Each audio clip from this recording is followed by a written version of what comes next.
Where the interim solutions can be in conflict with the long-term solutions are where the interim solutions are some form of subsidization or adding strength to the existing system, which is the root cause of the problems. We see costs going up, and there's a slide that I use in some of my presentations that shows that it's increased by sevenfold after adjustment for inflation since 1970.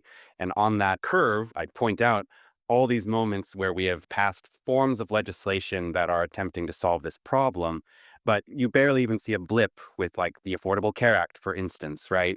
And so when we're talking about interim versus a more visionary long-term solution, it can be tempting to say that it is easier to take these very small steps and to address the most immediate problem. But when they continue to prop up the existing system, and the existing system is the thing that's driving costs up, you don't really make progress. And I think that there's evidence that it really just draws out the total cost, the length of the transition, the amount of suffering that happens during that transition, and it just doesn't have to. We look at Taiwan as a modern example of a rapidly developed single payer system, and in the first year after its implementation, they got their 60% coverage rate to over 92%, and then since then have achieved over 99% coverage. But some of these models show that the transition can happen very quickly and then begin to actually address the issues in a way that drawing the process out really seems to just prolong the problem. Want to have universal healthcare?